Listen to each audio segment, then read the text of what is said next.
leaving, just kidding. Thank you. That's way too tall for me. Thank you, Laura Loomer. I don't think I deserve those words, but it's just impressive to see the resolve that you have for the mission that this country is on. And if we had 1,000 more of you, we wouldn't have any issues. So thank you for staying in the fight. Thank you for the villages. So I thought what I would do is basically give you a quick backstory of how this book came to be, then jump into it, and then show you the roadmap to putting President Trump back in the Oval Office once again. But thank you to the villages. Honestly, when the book became a reality and y'all called and said, we want to host you, I was blown away. And I can't believe you all have turned out for this. So we really appreciate your support. You guys, I don't know this, but you're the first in the country to hold the copy of Government Gangsters. It doesn't ship. It doesn't ship for another 2 weeks, I think. So I'm very humbled to be here. It's a tremendous honor, and everyone in here gives me strength to keep moving forward, to keep the great journalism we need moving forward. And I appreciate Gina and Miranda. They're here from Real America's Voice as well, and Karen and Ed were here, and everybody else that's just stepping up when they could just not and go make money and disappear. And it takes tremendous fortitude to do that. And so I thought I'd give you the preface about why this book and how it happened. And it's kind of like Ed's song.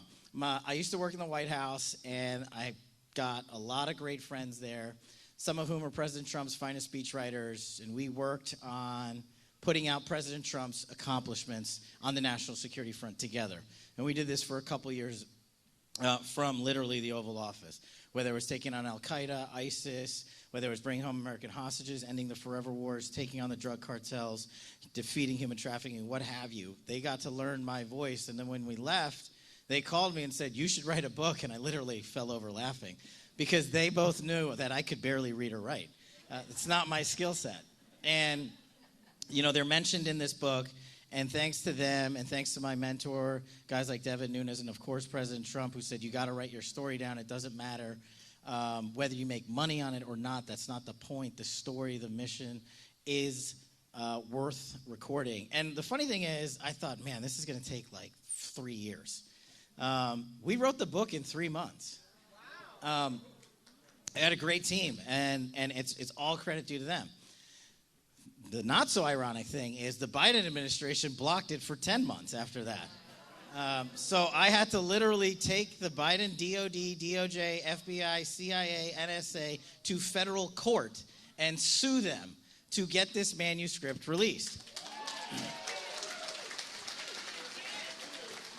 Because what most people don't realize is there's a rule. If you leave government and write a book, you got to submit it for review. And I agree with that process. You want to protect people's names, private information. You don't want to slip on classified information. Usually takes 2 to 3 months. After 9 months, we filed a federal lawsuit. We called DOD and we said, who's the holdup? Well, DOJ and FBI and blah, blah, blah. Okay, so we file our lawsuit, and FBI returns my manuscript with 0 edits in less than 24 hours. That's Chris Wray and Merrick Garland. And then do you know how much of this book is redacted now? Less than like 0.2%. Because we wrote it knowing what we were writing. We're not going to jeopardize American safety. We're not going to jeopardize the mission. The mission to protect this country is not Democrat or Republican or Independent or Green Party. It is the mission. The ethos in my book is putting the mission first. That's what I talk about. And these guys, and that's why we were also, then came like what do we call this thing? And we had all these stupid names. And Alec, one of my writers, was like, dude, you've been saying it the whole time. These guys are government gangsters. Why don't you just call the book Government Gangsters?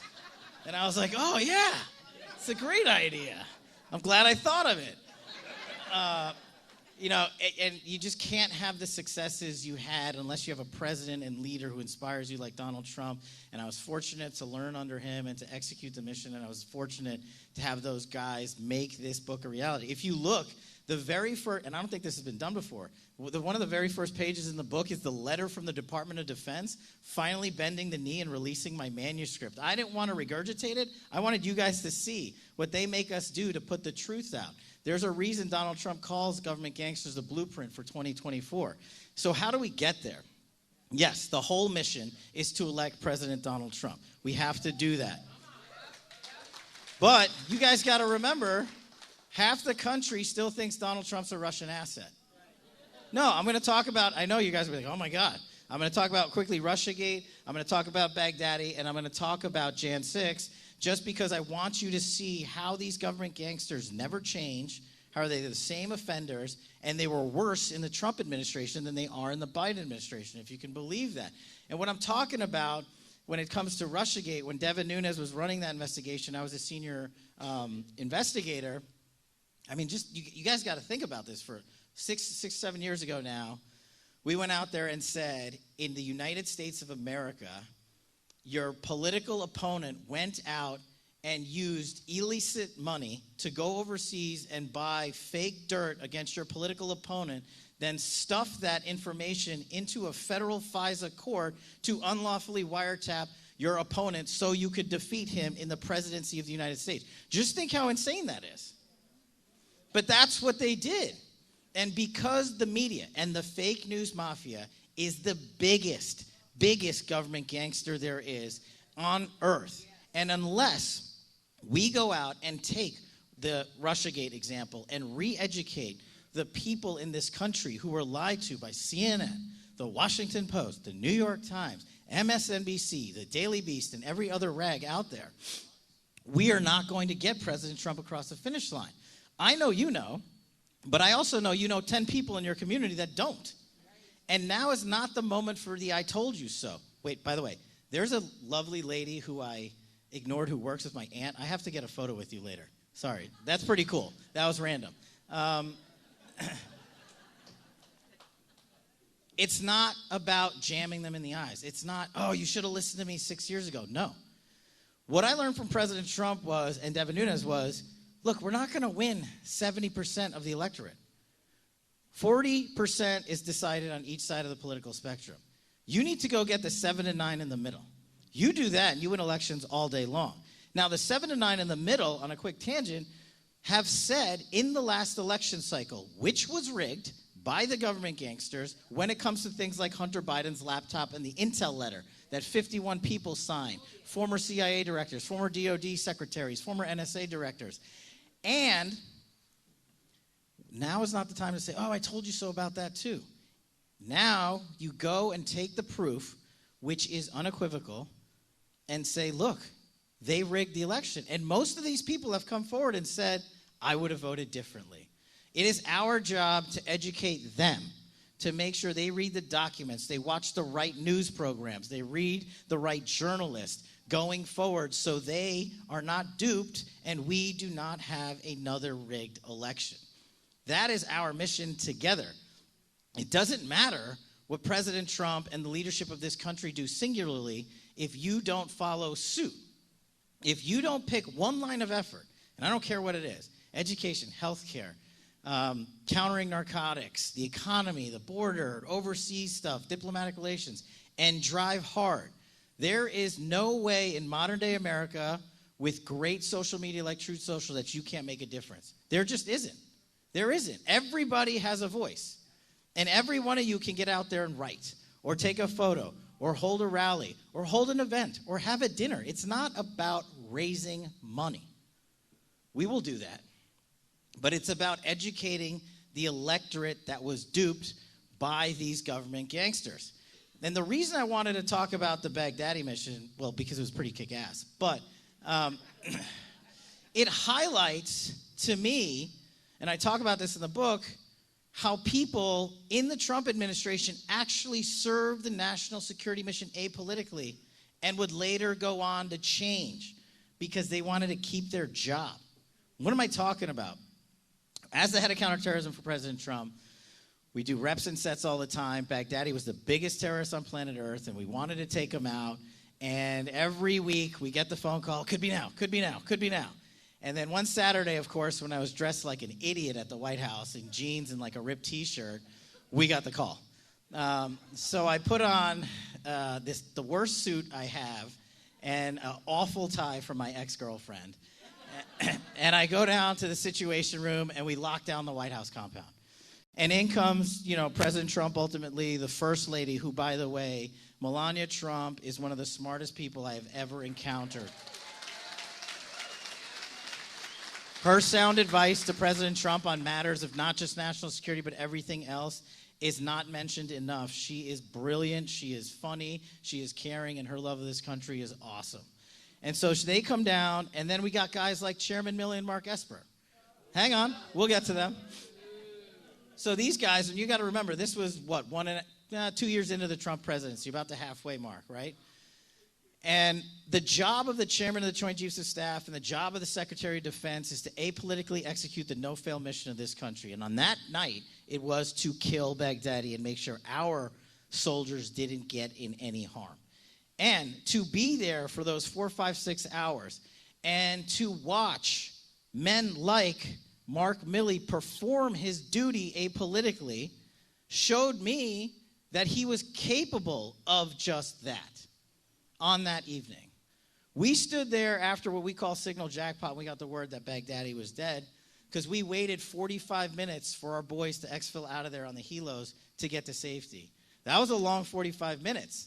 But Milley stood there with me. Pence stood there with me. They, on that evening, showed us that they could put the national security mission first without politics. And the reason I give you that example is because if you fast forward and you look at January 6th, which is why I want to take it here. January 6th, another incident that the media has been lying about for 2 years. I was the first subpoena the January 6th committee issued.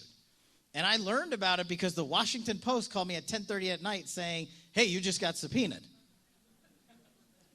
I was like, okay, great, thanks. No comment, F you.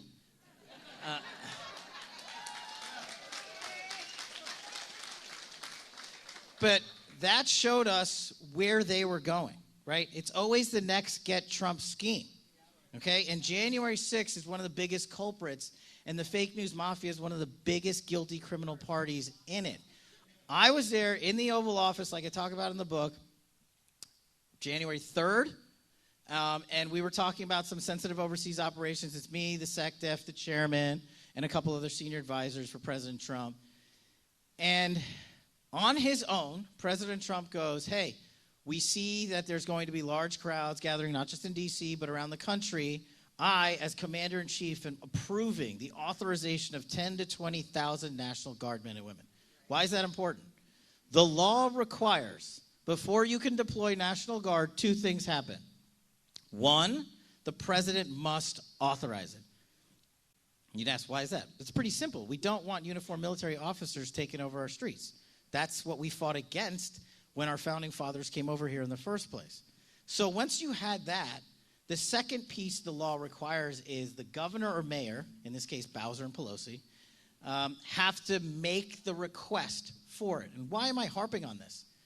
Just think of how differently January 6th would have gone if President Trump's authorization for troops had been requested by the mayor and by Nancy Pelosi. There would have been 0 violence, there would have been 0 January 6th, and we would have 0 people suffering in the gulags of Washington, D.C. right now.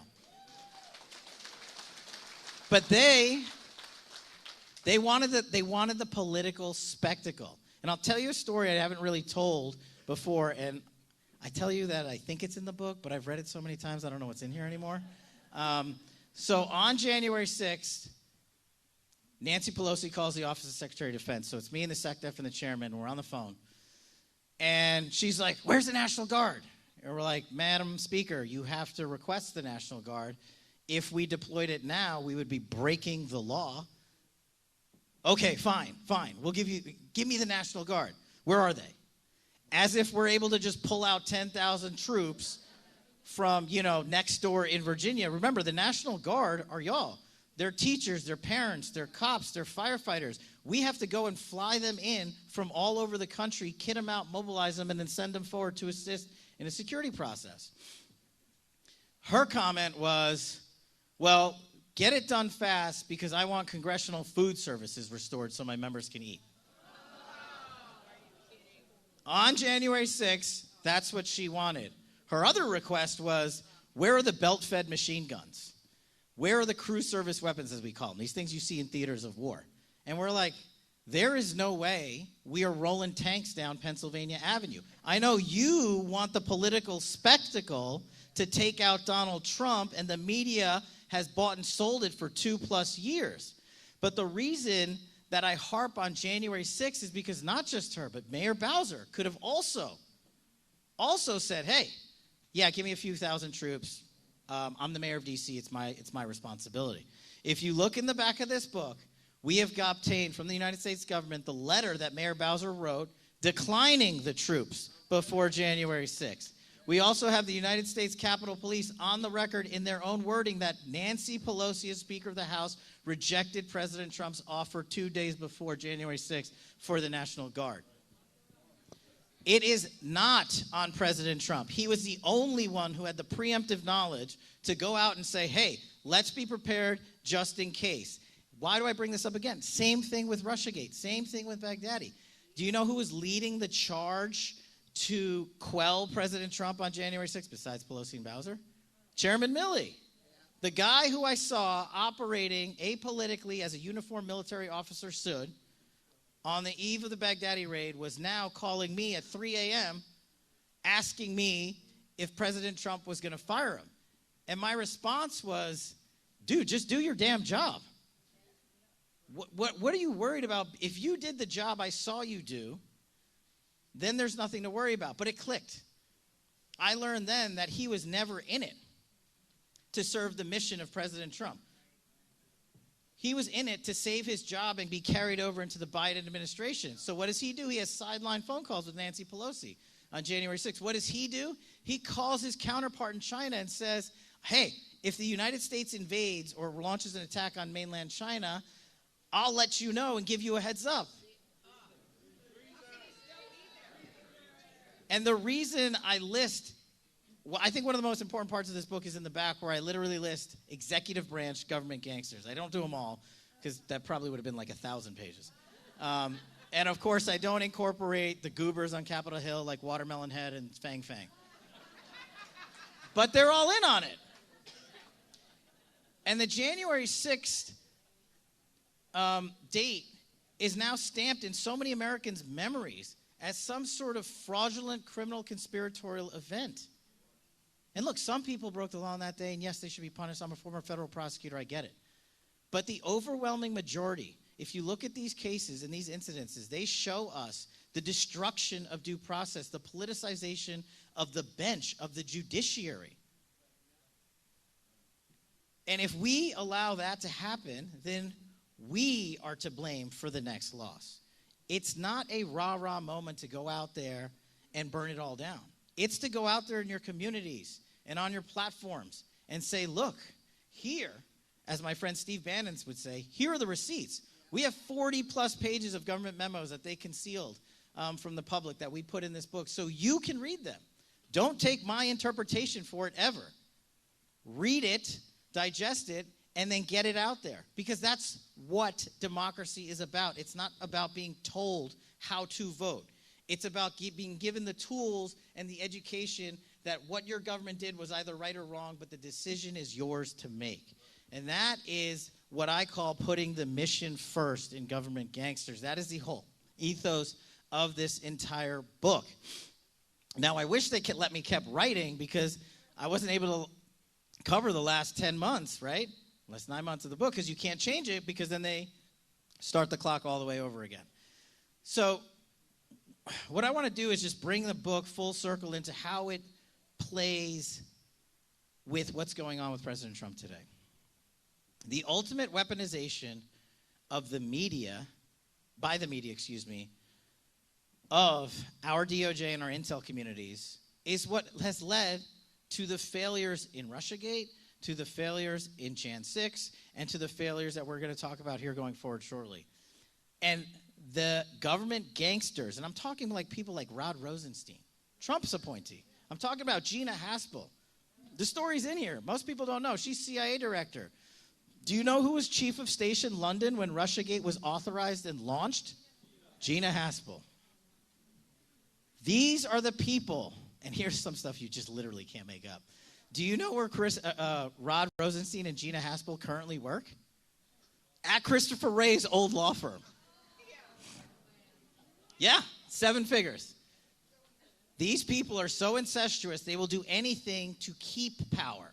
They will do anything to rob President Trump of his duly elected presidency because they, quote unquote, didn't like him.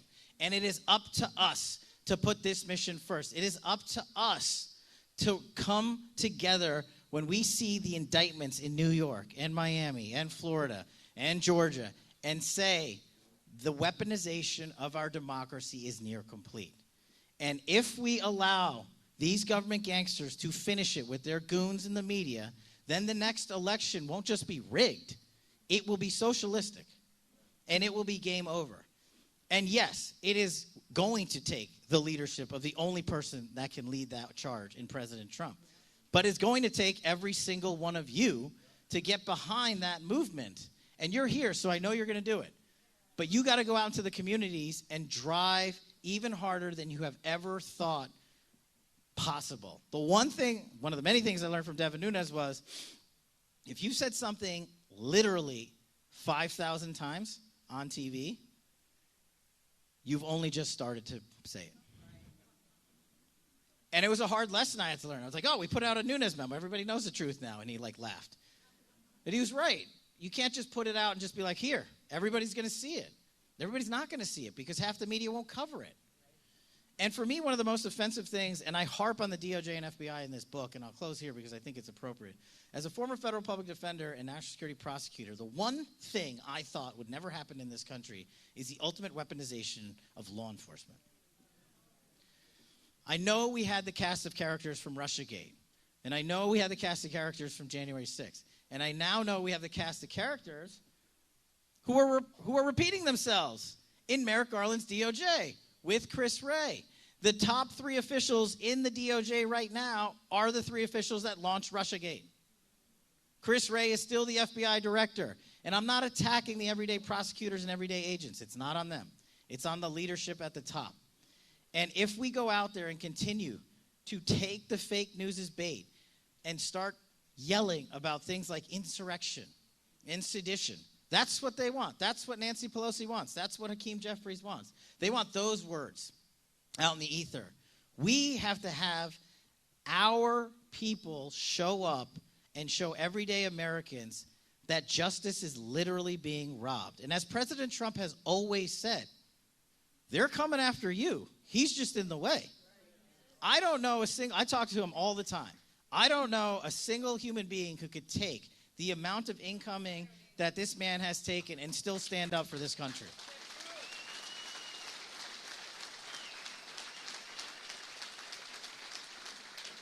And if he's willing to do it, and if we're giving you the roadmaps to show and educate the world on how and why these government gangsters have weaponized DOJ, FBI, DOD, CIA, the intel community, and everything else, then we are going to continue putting the mission first until next November, every single day from now until then. And I promise you one thing. President Trump is not going to quit. And so we owe it to him not to quit. If you have a down day or if you have a down moment, you have to think, do you want to leave this country down the road for our children and our grandchildren with an open border? Do you want Chinese fentanyl killing our children 100,000 at a time? Do you want human trafficking ravaging our streets? What about crime? It's up 500% in some of the major cities in the United States of America because the Democrats and the radical left, don't care. Because they own the media and they think everything is fine. Joe Biden literally just said the economy is in great shape. You guys know what I'm talking about. I know, it's exhausting, right? So, everybody should have a beer or 3. And I just want to close with the following. Look, I do a lot of speaking engagements. I have never written a book. I'm probably never going to do it again. This is the first ever speaking engagement I've done for this book, and I'm not going to do a lot of them. And I'm just incredibly humbled that so many people would come together, and my only hope is that you can use this book in some way some shape or form to get out there and make sure that Donald J. Trump is the next president of the United States. Thank you.